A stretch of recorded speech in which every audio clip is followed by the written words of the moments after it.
Chapter 6. A man called Ove and a bicycle that should have been left where bicycles are left.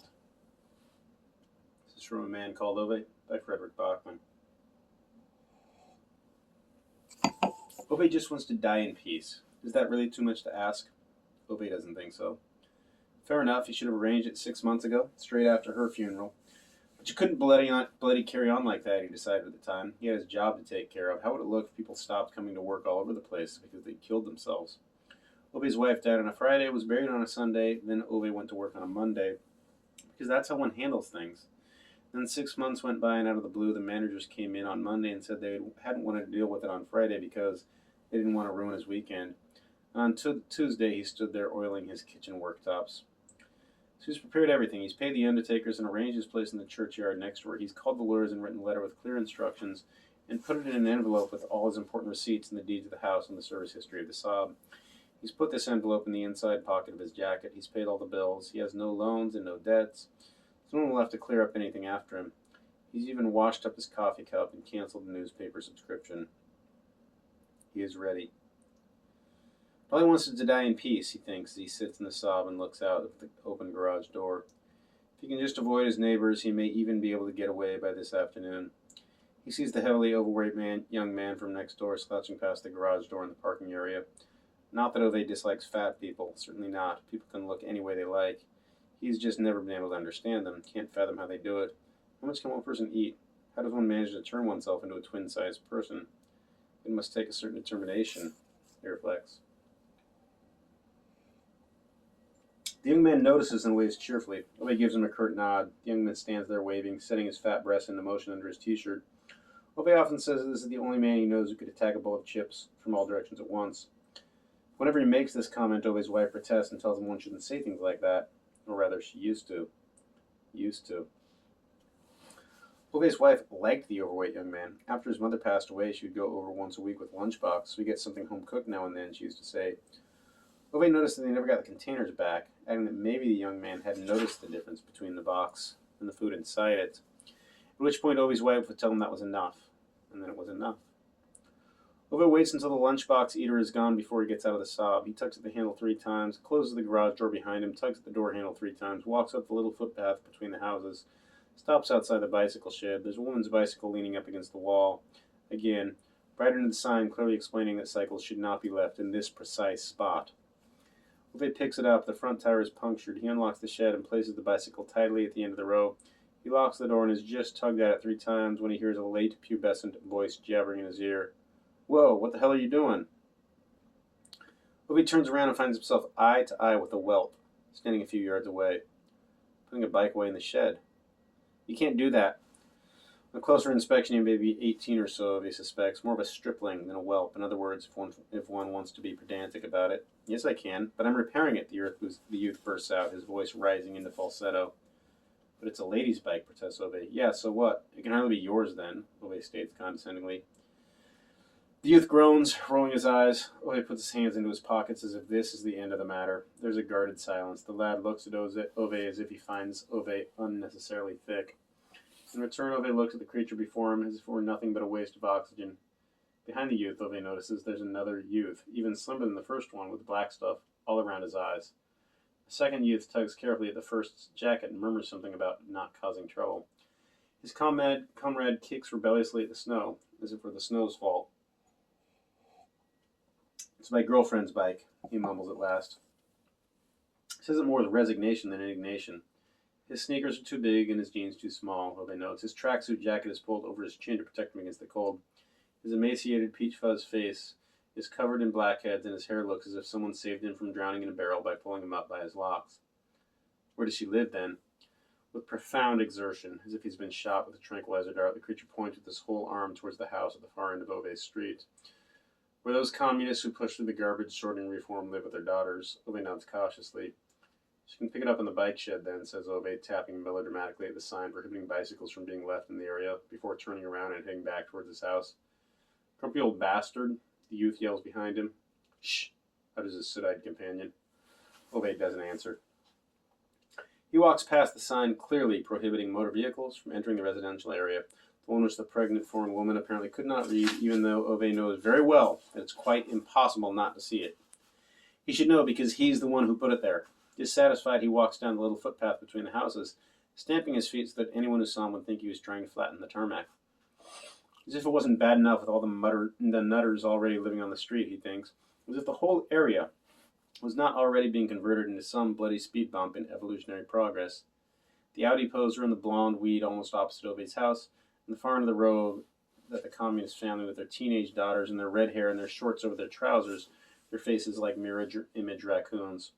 Well, most likely they're on holiday in Thailand at this precise moment. But anyway. In the house next to Ove lives the 25-year-old who's almost a quarter toner, with his long feminine hair and strange t-shirts. He lived with his mother until she died of some illness a year or so ago. Apparently his name is Jimmy, Ove's wife has told him. Ove doesn't know what work Jimmy does, most likely something criminal, unless he tests bacon for a living. The house on the other side of Jimmy lived Rune and his wife. Ove wouldn't exactly call Rune his enemy, or rather he would. Everything that went to pot in the Residents Association began with Rune. He and his wife Anita moved into the area on the same day that Ove and Sonia moved in. At that time, Rune drove a Volvo, but later he bought a BMW. He just couldn't reason with a person who behaved like that. It was Rune who pushed through the coup d'etat that saw Ove deposed as chairman of the association. And just look at the state of the place now. Higher electricity bills and bicycles that aren't put away in the bike shed. And people backing up with trailers in the residential area in spite of signs clearly stating that it's prohibited. Ove has long warned about these awful things, but no one has listened. Since then, he has never showed his face in any meeting of the Residents Association. His mouth makes a movement as if it's just about to spit every time he mentally enunciates the words Residents Association, as if they were a gross indecency. He's 15 yards from his broken mailbox when he sees blonde weed. First, he can't comprehend what she's doing at all. She's swaying about on her heels on the footpath, gesturing hysterically at the facade of Ove's house. That little barking thing, more of a mutt than a proper dog, which has been pissing on Ove's paving stones, is running around her feet. Weed yells something so violently that her sunglasses slip down over the tip of her nose. Mutt barks even louder. The old girl has finally lost her faculties, Ove thinks, standing warily a few yards behind her. Only then does she realize that she's actually not gesticulating at the house. She's throwing stones. And it isn't the house she's throwing them at. It's the cat. It sits squeezed in the far corner behind Ove's shed. It has little flecks of blood in its coat, or what's left of its coat. Mutt bares its teeth. The cat hisses back. Don't you hiss it, Prince, wails Weed, picking up another stone from Ove's flower bed and hurling it at the cat. Cat jumps out of the way. The stone hits the windowsill.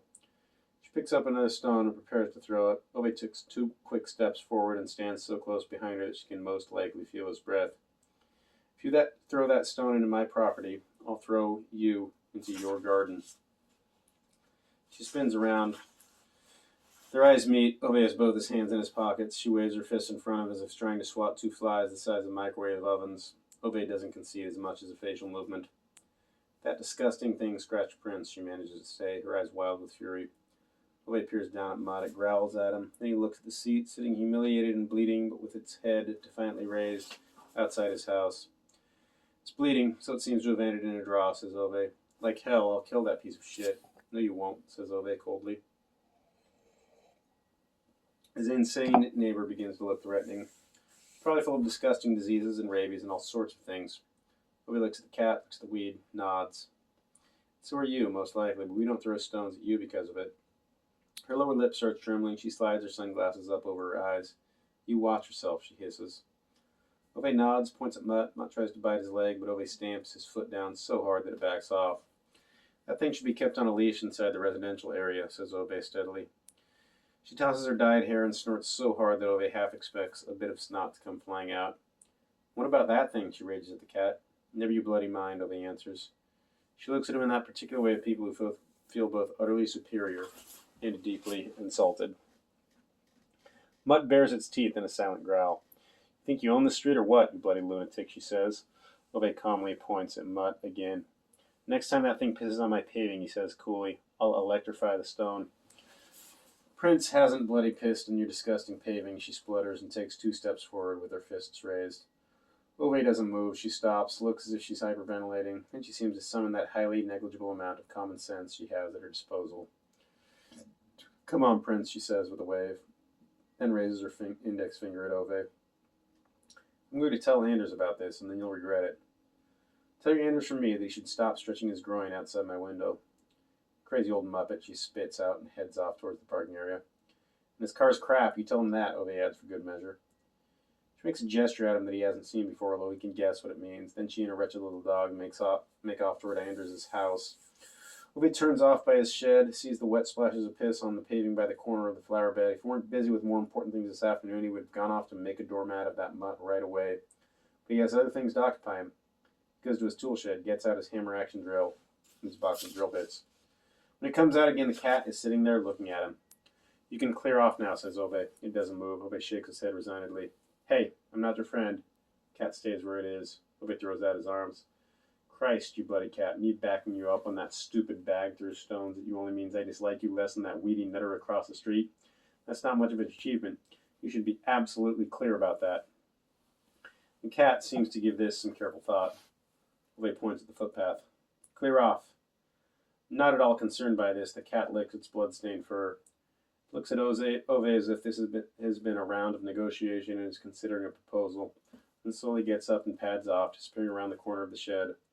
Ove doesn't even look at it. He goes right into his house and slams the door. It's enough now. Now Ove is going to die.